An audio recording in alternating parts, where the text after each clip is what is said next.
नमस्कार दोस्तों, मेरा नाम है मनीषा शर्मा और आज मैं आपके लिए लेकर आई हूँ व्रत और त्योहारों से संबंधित एक ऐसी श्रृंखला, एक ऐसी सीरीज जिसमें मैं आपको अपने देश के कुछ महत्वपूर्ण व्रत और त्योहारों के बारे में बताऊंगी, उनकी विधि, उनकी कथा, उनको करने के सब तरीके। तो बने रहिए मेरे साथ और लाइक, शेयर और सब्सक्राइब करना मत भूलिएगा। तो आज हम शुरू करते हैं श्री वीरवार व्रत कथा, बृहस्पतिवार व्रत कथा या गुरुवार व्रत कथा, जिसमें हम भगवान विष्णु की पूजा करते हैं, पीले वस्त्र धारण करते हैं और इसमें नमक नहीं खाया जाता है। तो पहले इसकी विधि जान लेते हैं। इस दिन भगवान बृहस्पतिश्वर महादेव की पूजा होती है और इसमें दिन में एक ही समय में भोजन करना चाहिए। पीले वस्त्र धारण करें, पीले पुष्पों को भी धारण करें। भोजन भी चने की दाल का और पीला होना चाहिए और नमक नहीं खाना चाहिए। पीले रंग का फूल, चने की दाल, पीले कपड़े तथा पीले चंदन से पूजा करनी चाहिए और पूजा के पश्चात कथा सुननी चाहिए। इस व्रत के करने से बृहस्पति जी अति प्रसन्न होते हैं तथा धन और विद्या का लाभ होता है। स्त्रियों के लिए यह व्रत अति आवश्यक है और इस व्रत में केले की पूजा होती है। केले की जड़ में हल्दी, गुड़ और चना मिश्रित जल डाला जाता है, जल अर्पित किया जाता है। मुनक्के से और गुड़ और चने की दाल से घी का दीपक जलाकर पूजा की जाती है।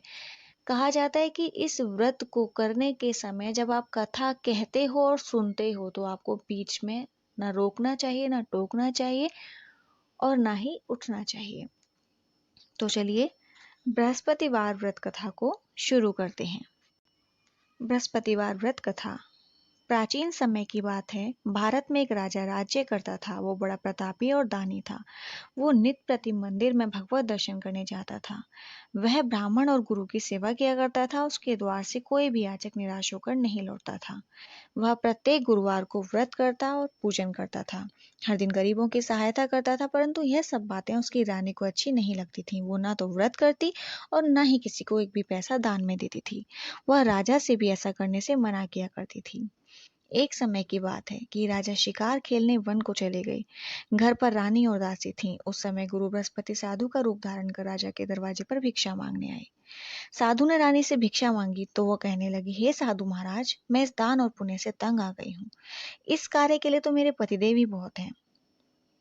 अब आप ऐसी कृपा करें कि सारा धन नष्ट हो जाए और मैं आराम से रह सकूं। साधु रूपी बृहस्पति देव ने कहा, हे देवी, तुम बड़ी विचित्र हो। संतान और धन से कोई दुखी नहीं होता, इसको सभी चाहते हैं। पापी भी पुत्र और धन की इच्छा करता है। अगर तुम्हारे पास धन अधिक है तो भूखे मनुष्यों को भोजन कराओ, प्याऊ लगवाओ, ब्राह्मणों को दान दो, धर्मशाला बनवाओ, कुएं, तालाब, बावड़ी, बाग, बगीचे आदि का निर्माण कराओ तथा निर्धनों की कुंवारी कन्याओं का भी विवाह कराओ। साथ ही यज्ञ आदि करो। इस प्रकार के कर्मों से आपके कुल का और आपका नाम परलोक में भी सार्थक होगा और तुम्हें भी स्वर्ग की प्राप्ति होगी। परंतु रानी साधु की इन बातों से खुश नहीं हुई। उसने कहा, हे साधु महाराज, मुझे ऐसे धन की आवश्यकता नहीं जिसको मैं अन्य लोगों को दान देती फिरूं तथा जिसको रखने और संभालने में ही मेरा सारा समय नष्ट हो जाए। साधु ने कहा, हे देवी, यदि तुम्हारी ऐसी ही इच्छा है तो जैसा मैं तुम्हें बताता हूँ तुम वैसा ही करना।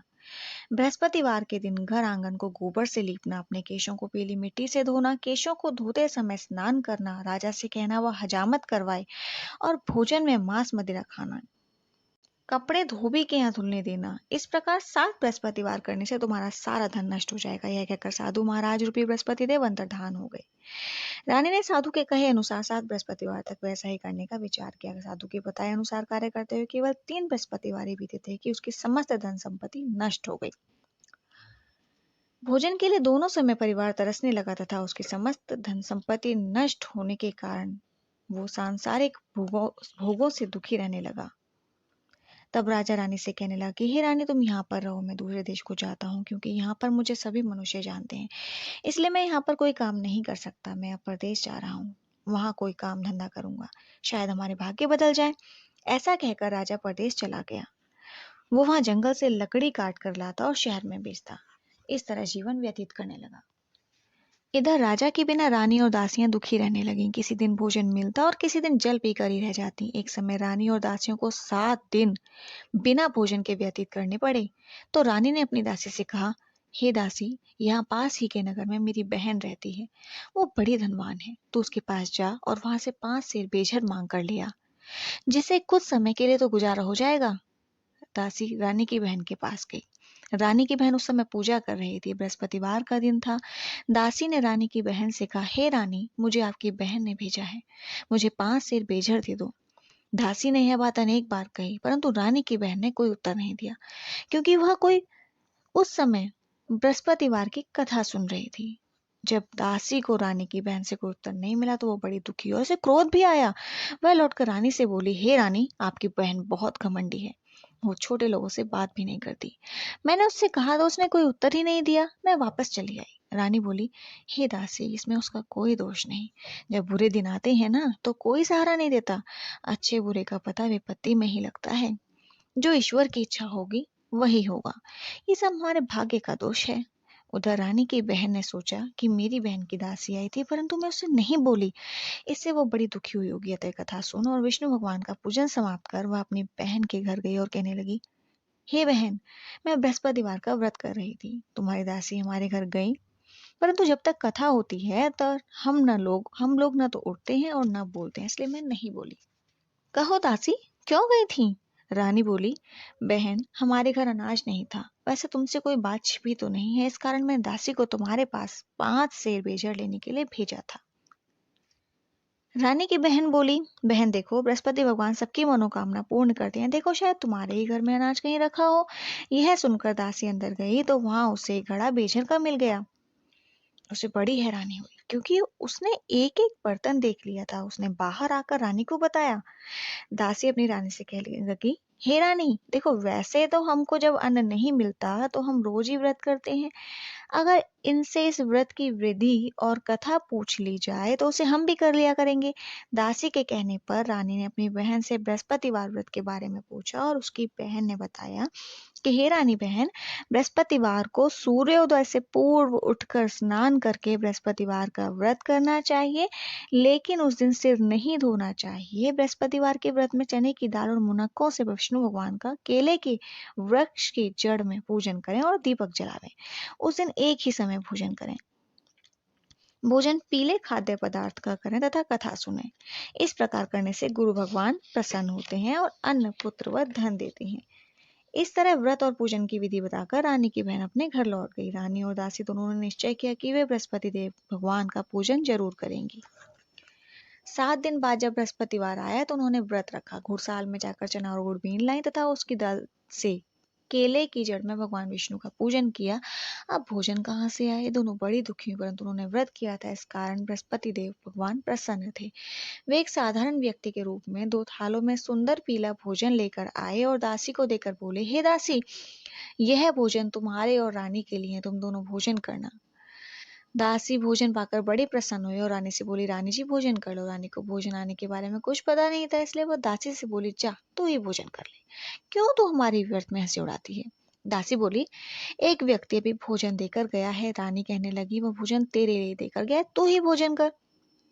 दासी ने कहा, वह व्यक्ति हम दोनों के लिए 2 थालों में भोजन देकर गया है, इसलिए मैं और आप दोनों ही साथ साथ भोजन करेंगी। फिर दोनों ने गुरु भगवान को नमस्कार कर भोजन प्रारंभ किया। उसके बाद से वह प्रत्येक बृहस्पतिवार को गुरु भगवान का व्रत और पूजन करने लगी।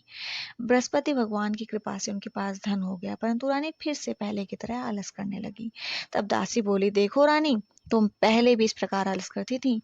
तुम्हें धन रखने में कष्ट होता था, इस कारण सभी धन नष्ट हो गया। अब गुरु भगवान की कृपा से धन मिला है तो फिर तुम्हें आलस होता है। बड़ी मुसीबतों के बाद हमने धन पाया है, इसलिए हमें दान पुण्य करना चाहिए। तुम भूखे मनुष्यों को भोजन कराओ, प्याऊ लगवाओ, ब्राह्मणों को दान दो, कुआं, तालाब, बावड़ी आदि का निर्माण करवाओ, मंदिर, पाठशाला बनवा कर दान दो, कुंवारी कन्याओं का विवाह करवाओ, धन को शुभ कार्य में खर्च करो, जिससे तुम्हारे कुल का यश बढ़े और स्वर्ग प्राप्त हो और पितृ प्रसन्न हो। दासी की बात मानकर रानी ने इस प्रकार के कर्म करने प्रारंभ किए, जिससे उसका यश काफी फैलने लगा। एक दिन रानी और दासी आपस में विचार करने लगे कि न जाने राजा किस दशा में होंगे, उनकी कोई खोज खबर नहीं है। गुरु भगवान से उन्होंने प्रार्थना की और भगवान ने रात्रि में राजा को स्वप्न में कहा, हे राजा उठ, तेरी रानी तुझे याद करती है, अब अपने देश को लौट जा। राजा प्रातःकाल उठकर जंगल से लकड़ियां काट कर लाने के लिए जंगल की ओर चल पड़ा। जंगल से गुजरते हुए वो सोचने लगा कि रानी की गलती से कितने दुख भोगने पड़े। राजपाट छोड़कर उसे जंगल में आकर रहना पड़ा। जंगल से लकड़ियां काटकर उन्हें बेचकर गुजारा करना पड़ा। उसी समय जंगल में बृहस्पति देव एक साधु का रूप धारण कर आए और राजा के पास आकर बोले, हे लकड़हारे, तुम इस सुनसान जंगल में किस चिंता में बैठे हो, मुझे बतलाओ। यह सुनकर राजा के नेत्रों में जल भर आया और साधु की वंदना कर बोला, हे प्रभु, आप सब कुछ जानने वाले हैं। इतना कहकर राजा ने साधु को अपनी संपूर्ण कहानी सुना दी। महात्मा तो स्वभाव से ही दयालु होते हैं। वे राजा से बोले कि हे राजा, तुम्हारी पत्नी ने बृहस्पति देव के प्रति अपराध किया था, जिसके कारण तुम्हारी यह दशा हुई। अब तुम किसी प्रकार की चिंता मत करो, भगवान तुम्हें पहले से अधिक धन देंगे। और देखो, तुम्हारी पत्नी ने बृहस्पतिवार का व्रत करना प्रारंभ कर दिया है, तुम भी बृहस्पतिवार का व्रत करो और चने की दाल गुड़ को जल के लोटे में डालकर केले के पत्ते से भगवान विष्णु का पूजन करो। फिर कथा कहो या सुनो, भगवान तुम्हारी सब मनोकामनाओं को पूर्ण करेंगे। साधु को प्रसन्न देखकर राजा बोला, हे प्रभु, मुझे लकड़ी बेचकर इतना पैसा भी नहीं बचता जिससे भोजन करने के उपरांत कुछ बचा सकूं। मैंने रात्रि में अपनी रानी को व्याकुल देखा है, मेरे पास कोई साधन नहीं जिससे समाचार जान सकूं। फिर मैं बृहस्पतिवार की कौन सी कहानी कहूं या सुनूं, मुझको तो कुछ भी नहीं मालूम। साधु ने कहा, हे राजा, तुम किसी बात की चिंता मत करो। बृहस्पतिवार के दिन तुम रोजाना की तरह लकड़ियां लेकर शहर में जाओ, तुम्हें रोज से 2 गुना धन प्राप्त होगा, जिसे तुम भली भांति भोजन कर लोगे तथा बृहस्पति देव की पूजा का सामान भी आ जाएगा। बृहस्पति देव की कथा इस प्रकार है। श्री बृहस्पति देव की कथा प्रारंभ। प्राचीन काल में एक बहुत ही निर्धन ब्राह्मण रहता था। उसकी कोई संतान नहीं थी। वह नित्य पूजा पाठ करता, परंतु उसकी स्त्री बहुत मलिनता के साथ रहती थी। वो न तो स्नान करती और न ही किसी देवता का पूजन करती थी। प्रातःकाल उठते सर्वप्रथम भोजन करती, बाद में कोई अन्य कार्य करती। ब्राह्मण देवता बहुत दुखी रहते थे। पत्नी को बहुत समझाते, किंतु उसका कोई परिणाम न निकलता। भगवान की अनुकंपा से एक समय उस ब्राह्मण की पत्नी गर्भवती हुई और 10वें महीने एक सुंदर कन्या को जन्म दिया। निर्धन ब्राह्मण कन्या के जन्म से बहुत दुखी हुआ। धीरे धीरे ब्राह्मण की कन्या बड़ी होने लगी और बचपन से उस कन्या की रुचि भगवान विष्णु की पूजा में थी। वह प्रातः उठते ही स्नान आदि करके भगवान विष्णु की पूजा करने मंदिर में जाती थी। बृहस्पतिवार को व्रत करके विधिवत पूजा पाठ करती और पूजा पाठ के बाद वह पढ़ने के लिए पाठशाला में जाती थी। घर से चलते हुए मुट्ठी भर जौ लेकर साथ में जाती और पाठशाला के रास्ते में थोड़े थोड़े जौ गिराती जाती थी। और जब वह पाठशाला से घर लौटती तो जौ के वह दाने सोने में बदले हुए मिलते थे। लड़की सभी सोने के दाने बीन लाती थी। एक दिन जब वह सोने के दानों को साफ कर रही थी तो उसके पिता ने कहा, बेटी, सोने के दाने साफ करने के लिए तो सोने का सूप भी होना चाहिए। अगले दिन बृहस्पतिवार का दिन था। उसने भगवान बृहस्पति देव की पूजा करते हुए प्रार्थना की कि हे भगवान, यदि मैंने आपका व्रत विधिवत किया हो तो मुझे सोने का सूप दो। भगवान बृहस्पति देव ने उसकी मनोकामना पूरी करने का वचन दिया। पाठशाला से लौटते समय उसे रास्ते में सोने का सूप पड़ा हुआ मिला। घर लौटकर सोने का सूप अपनी माँ को दिखाकर वह सोने के दाने साफ करने लगी। उसी समय नगर का राजकुमार उसके घर के पास से गुजरा तो उस सुंदर लड़की को सोने के सूप में जौ साफ करते देख राजकुमार उस पर मोहित हो गया। महल में लौटकर राजकुमार ने राजा से उस लड़की से विवाह करने की इच्छा प्रकट की। तो राजा ने ब्राह्मण को महल में बुलाकर राजकुमार से उसकी लड़की के विवाह की बात की। ब्राह्मण तैयार हो गया। धूमधाम से उस लड़की का विवाह राजकुमार से हो गया। दुल्हन बनकर ब्राह्मण की लड़की महल में चली आई। लड़की के चले जाने से ब्राह्मण फिर से निर्धन हो गया। वो कई कई दिनों तक भोजन भी नहीं कर पाता था। बहुत दुखी होकर ब्राह्मण एक दिन अपनी लड़की के पास गया। अपने पिता से निर्धनता का समाचार सुनकर उसे बहुत सा धन देकर उसने पिता को विदा किया। उस धन से ब्राह्मण के कुछ दिन तो आराम से गुजर गए, लेकिन जल्द ही फिर भूखों मरने की हालत हो गई। ब्राह्मण अपनी लड़की से धन लेने के लिए फिर से महल में जा पहुंचा। लड़की ने पिता की बुरी हालत देखकर कहा, पिताजी, आखिर आप कब तक मुझसे धन लेकर जीवन यापन करेंगे? आप कोई ऐसा उपाय क्यों नहीं करते जिससे आपका घर धन संपत्ति से भर जाए? ब्राह्मण ने कहा, मैंने तेरी माँ को बहुत समझा लिया परंतु उसकी समझ में कुछ नहीं आता। उसका फूहड़पन नष्ट हो तो घर की निर्धनता भी दूर हो जाए। तब कुछ सोचकर लड़की ने पिता से कहा, पिताजी आप कुछ दिनों के लिए माँ को मेरे पास छोड़ जाओ। तब कुछ सोचकर ब्राह्मण पत्नी को लड़की के पास महल में छोड़ आया। लड़की ने अपनी माँ से कहा, माँ तुम कल प्रातः उठकर स्नान आदि करके भगवान बृहस्पति देव की पूजा अवश्य करना। पूजा करने से तुम्हारी निर्धनता अवश्य दूर हो जाएगी। लेकिन उसकी माँ ने उसकी कोई बात नहीं मानी। तब क्रोधित होकर लड़की ने अपनी माँ को एक कक्ष में बंद कर दिया। सूर्योदय के समय माँ को उठाकर जबरदस्ती उसे स्नान कराया और फिर मंदिर में ले जाकर भगवान बृहस्पति देव की पूजा करवाई। वह कुछ दिनों तक ऐसा करने से माँ की बुद्धि में परिवर्तन हुआ और वह स्वयं बृहस्पतिवार का व्रत रखने लगी। उसके व्रत रखने से ब्राह्मण के घर में भगवान विष्णु की अनुकंपा से धन की वर्षा होने लगी। दोनों पति पत्नी धन संपत्ति पाकर आनंद पूर्वक जीवन यापन करते हुए विष्णु धाम को चले गए। लकड़हारा बने राजा ने उस साधु से भगवान बृहस्पति देव की कथा सुनकर भगवान बृहस्पतिवार का व्रत करके विष्णु भगवान की पूजा की और उस दिन से उसके सभी क्लेश दूर हो गए। लेकिन अगले बृहस्पतिवार को कामकाज में अधिक व्यस्त रहने के कारण उसने भगवान बृहस्पति देव जी का व्रत नहीं किया। भगवान बृहस्पति देव लकड़हारे से क्रोधित हो गए और उसे भूल की सजा दी। उस दिन नगर के राजा ने नगर में घोषणा करके सबको सूचित किया कि प्रत्येक नागरिक मेरे महल में भोजन करने आए। जो नहीं आएगा उसे अपराधी मानकर भारी दंड दिया जाएगा। लकड़हारा बने राजा ने उस नगर के राजा की घोषणा तो सुनी, लेकिन जंगल से लकड़ी काट कर लाने और उन्हें बेचने में दो हो जाने के कारण वह समय पर महल में भोजन नहीं करने जा सका। अतः राजा के सैनिक लकड़हारे को पकड़कर महल में ले गए। राजा ने उसे महल के कक्ष में बैठाकर भोजन कराया और उस कक्ष में एक खूंटी पर रानी का सोने का हार लटका हुआ था।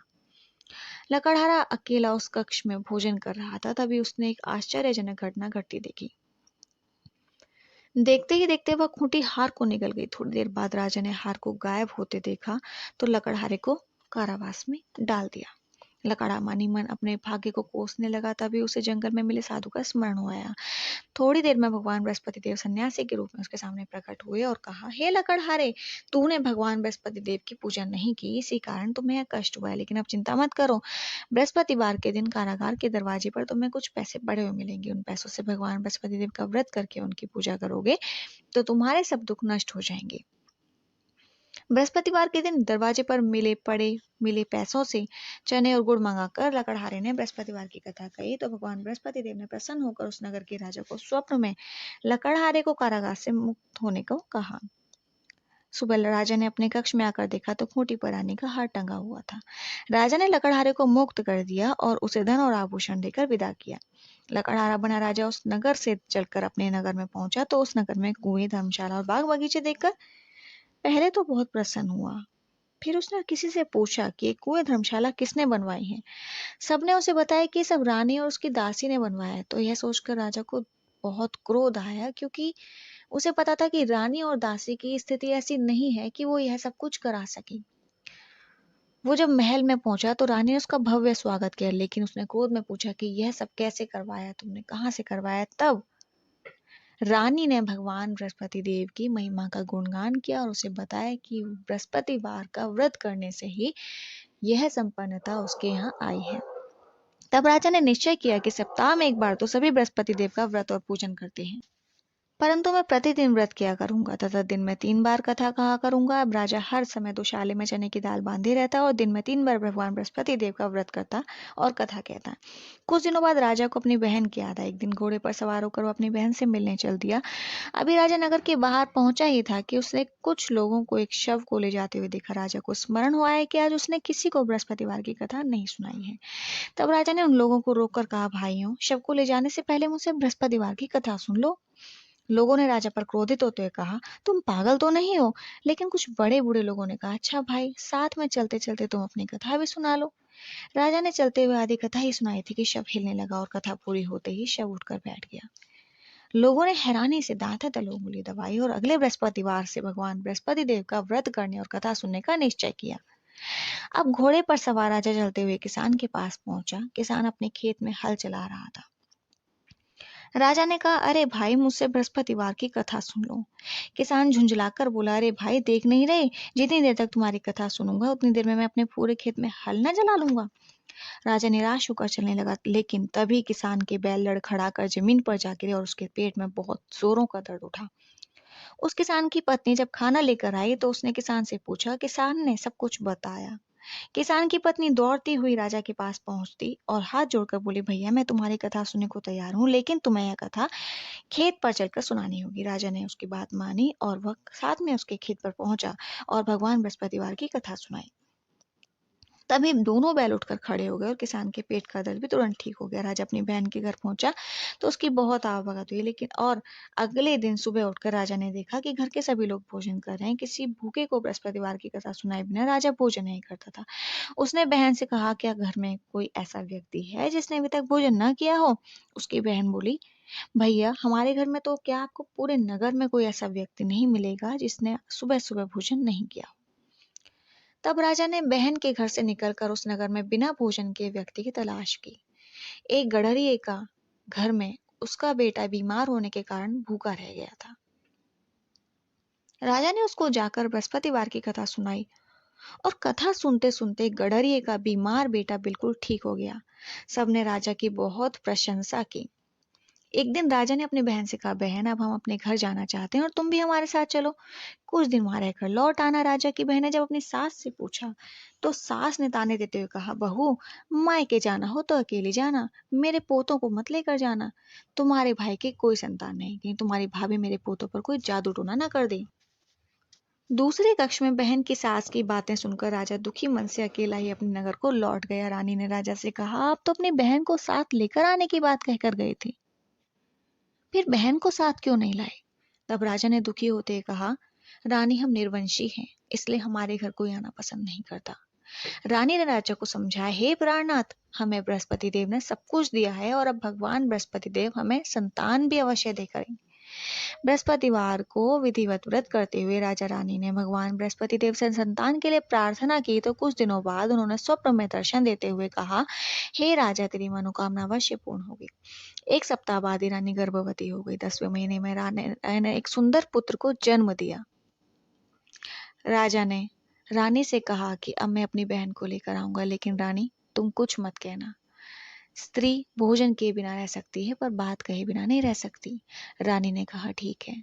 राजा अपनी बहन को लेकर आया। राजा की बहन जब आई तो रानी ने कहा, मेरी ननद घोड़े सवार होकर नहीं आई पर गधा सवार होकर आई। तो उसकी बहन ने कहा, भाभी अगर मैं आपसे के घर ना आती, आपसे ना कहती तो आपको इस पुत्र रत्न की प्राप्ति कैसे होती? राजा रानी जीवन पर्यंत भगवान बृहस्पतिवार का व्रत करते रहे। उनके घर में धन की वर्षा होती रही। इस तरह आनंद पूर्वक जीवन यापन करते हुए राजा रानी भगवान बृहस्पति देव की अनुकंपा से मोक्ष को प्राप्त करके सीधे वैकुंठ धाम पहुंचे।